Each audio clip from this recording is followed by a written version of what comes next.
Bon alors Abdel, on vient de faire une petite vidéo tous les deux et puis il faut que tu nous expliques quand même parce qu'il y a certains agriculteurs parmi nous, ils ont envie d'entendre comment on fait 80 quintaux de blé en bio. Ouais, en fait, j'ai zappé un peu tout à l'heure, mais ce que j'ai vu, c'est des agriculteurs, je parlais au pied de la montagne Noire, là, dans des terres qui sont relativement arides, quoi. Ils arrivent à faire entre 60 et 90 quintaux selon les années. Mais l'agriculteur là-bas, il me disait, surtout souviens-toi d'une chose, c'est que le blé, ça se sème jamais en pur, toujours avec une légumineuse, quelle qu'elle soit.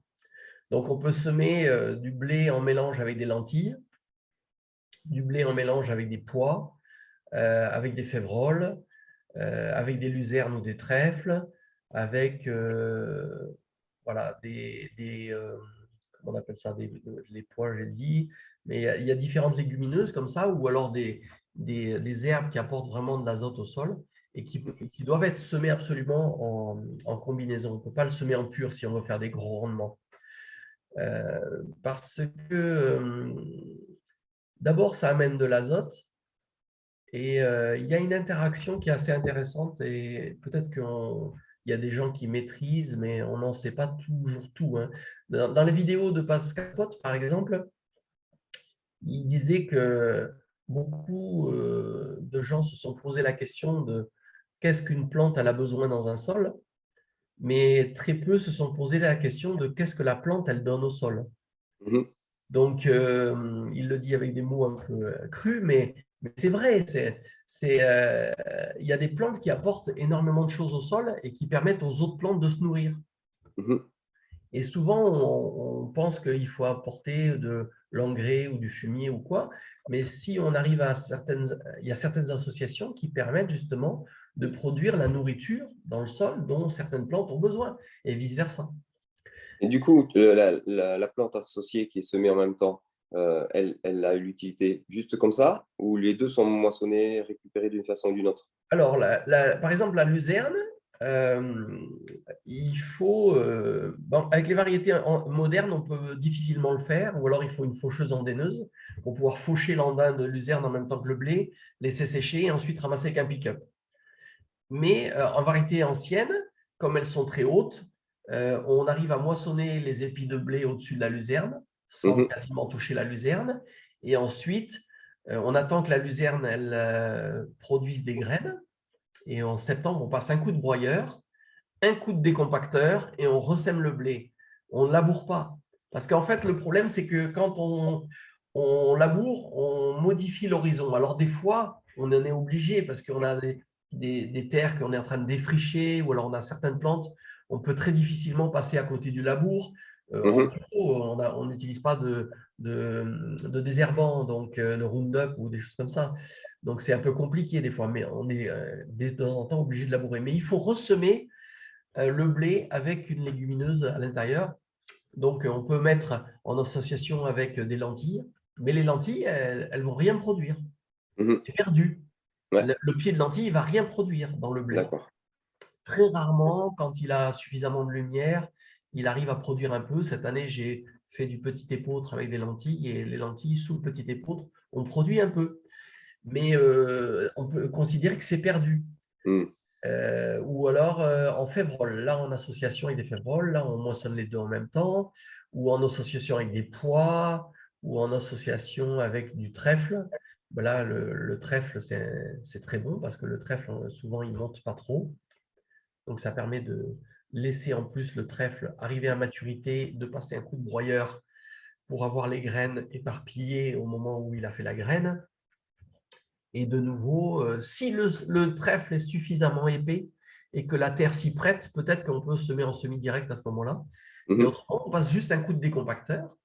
Ça fait presque tout périr, hein, ou selon le stade où on passe, il y a du trèfle qui périt. Mais comme on a pris soin de broyer au moment où il était en graines, c'est de nouveau ressemé et les nouvelles graines vont pousser au milieu des céréales et ça va apporter de l'azote et pas que de l'azote, des choses dont des fois on ignore. Parce que souvent les engrais, on dit ça fait pousser, oui, mais ça déséquilibre. Oui, ça déséquilibre parce qu'on n'apporte qu'une partie de la nourriture. C'est comme si nous, on mangeait que du sucre, du gras et des protéines. En gros, notre nourriture est déséquilibrée. On n'a pas les micronutriments, on n'a pas les Exactement. vitamines, tout ça, quoi.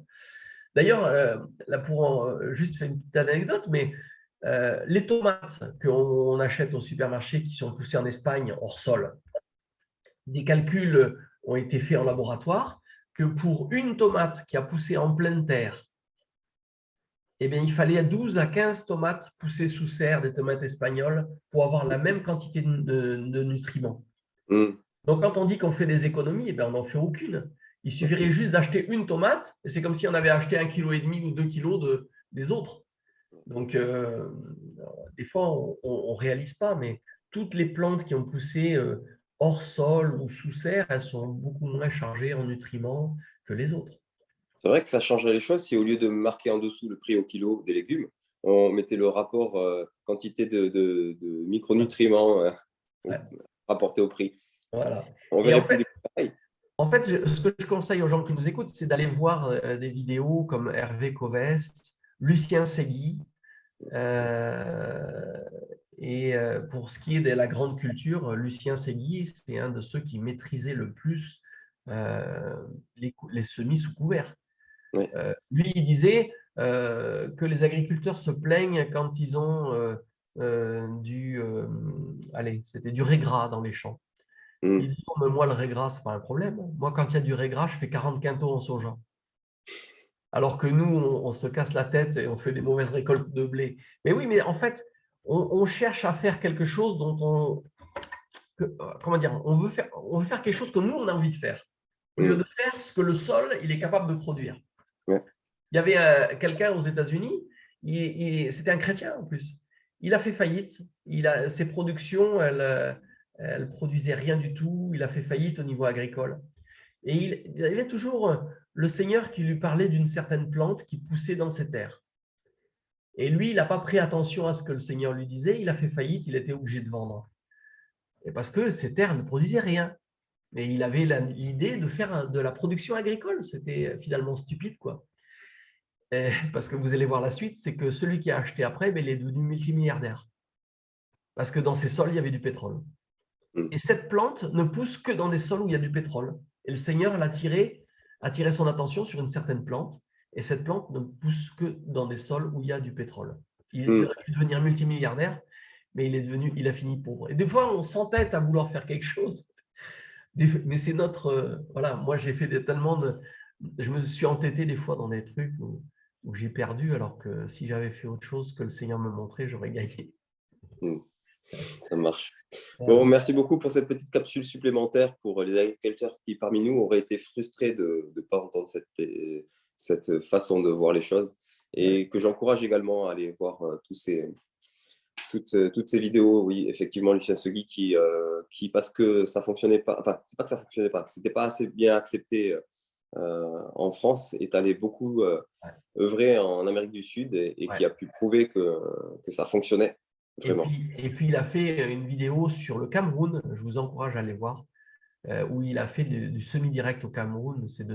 C'est magnifique, magnifique. Ouais. Vraiment. Et il aurait, je pense, apprécié, parce que ce monsieur est décédé, je pense qu'il aurait apprécié tout le mouvement qui est en train de vraiment grandir en France sur ce retour à une compréhension de comment fonctionne le sol et comment on peut fonctionner avec le sol. Ouais. Eh bien, merci beaucoup. Allez, à bientôt. Au plaisir.